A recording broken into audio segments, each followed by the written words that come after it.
semua, saya Desi Simbolon akan menjelaskan tentang aliran idealisme filsafat pendidikan. Sebelum ke topik utama, mari kita memahami tentang filsafat. Filsafat merupakan kata serapan dari bahasa Arab, yaitu falasifah, yang akarnya berasal dari bahasa Yunani, yaitu filosofia, di mana philo berarti cinta, dan sophia berarti kebajikan, kebaikan, kebenaran, atau kebijaksanaan. Filsafat pendidikan adalah muara ide dari berbagai kebutuhan utama pendidikan seperti model pembelajaran dan berbagai aspek lain yang dibutuhkan untuk melanjutkan saga keilmuan pendidikan. Filsafat pendidikan memiliki beberapa aliran. Salah satunya yaitu topik utama kita, yaitu aliran filsafat idealisme. Aliran idealisme adalah aliran yang mengajarkan bahwa hakikat dunia fisik hanya dapat dipahami kaitannya dengan jiwa dan ruh. Aliran ini mengedepankan akal pikiran dan terwujud atau tidaknya sesuatu itu tergantung oleh pemikiran manusia itu sendiri. Istilah idealisme ini diambil dari kata ide, atau sama dengan sesuatu yang hadir dalam jiwa. Tujuan pendidikan idealisme yaitu untuk memberikan kontribusi pada pengembangan pikiran dan diri. Dengan demikian, sekolah harus menekankan kemampuan intelektual, moral, penilaian estetika, realisasi diri, kebebasan individu, tanggung jawab individu, dan kontrol diri. Dalam aliran idealisme ini, terdapat kelebihan. Yang pertama, membentuk karakter, mengembangkan bakat, serta kebaikan sosial. Kelebihan yang kedua yaitu meningkatkan daya pikir dan menghasilkan ide yang berguna. Selain kelebihan, aliran idealisme ini juga memiliki kekurangan, di mana kekurangannya yaitu bahwa aliran ini menganggap sesuatu nilai atau kebenaran akan kekal sepanjang masa. Juga terdapat beberapa tokoh-tokoh yang mengemukakan pendapatnya tentang aliran idealisme ini. Yang pertama, Plato, tahun 347 sampai tahun 477 sebelum Masehi. Menurutnya, kebaikan merupakan hakikat tertinggi dalam mencari kebenaran. Tugas ide adalah memimpin budi manusia dalam menjadi contoh bagi pengalaman. Tokoh yang kedua, B. Spinoza, tahun 1632 sampai tahun 1677 Masehi. Dia mengemukakan pandangan bahwa kita harus menafsirkan kitab suci semata-mata dengan istilahnya sendiri dengan mempelajarinya dengan cermat, bukan dengan konsep atau doktrin yang tidak dapat diturunkan dari teks itu sendiri.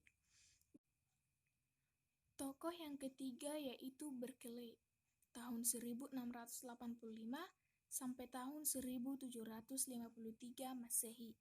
Pemikiran Berkeley disebut idealisme dogmatis atau subjektif, karena ia mengasalkan eksistensi benda-benda empiris semata-mata dari subjek yang mempersepsi. Berkeley mengatakan bahwa benda-benda empiris itu tidak eksis.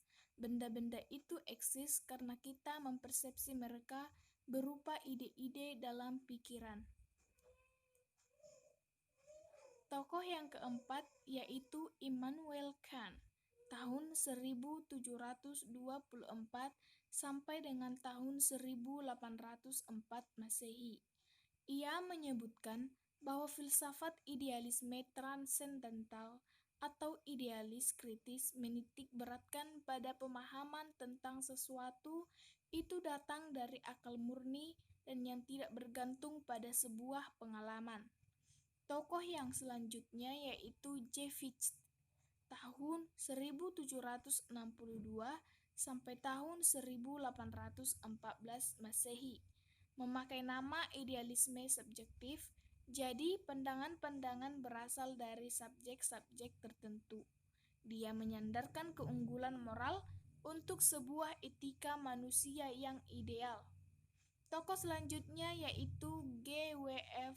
Hegel tahun 1777 sampai tahun 1031 Masehi.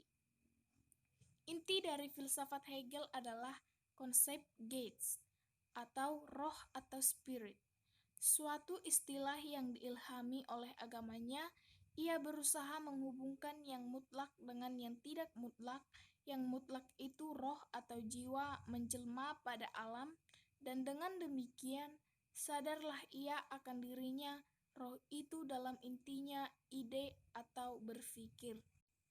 Tokoh yang terakhir yaitu F. Schelling tahun 1755 sampai tahun 1854 Masehi. Menurutnya, kesatuan salai antara alam dan roh dipostulasikan. Segala sesuatu yang sama sekali identik. Dengan demikian, segala sesuatu tentunya harus dikembalikan kepada satu kekuatan yang universal dan spiritual. Sifat kekuatan ini adalah produktif, baik dalam alam maupun dalam roh. Perbedaannya adalah bahwa pada roh, kekuatan produktif ini merupakan intelijensi yang sadar, sedangkan alam adalah intelijensi yang tidak sadar. Apa yang kita sebut alam adalah sebuah syair yang ada tersimpan dalam naskah indah yang rahasia. Schelling juga mengatakan bahwa alam semesta ini tengah tertidur seperti tunas yang luar biasa tidur.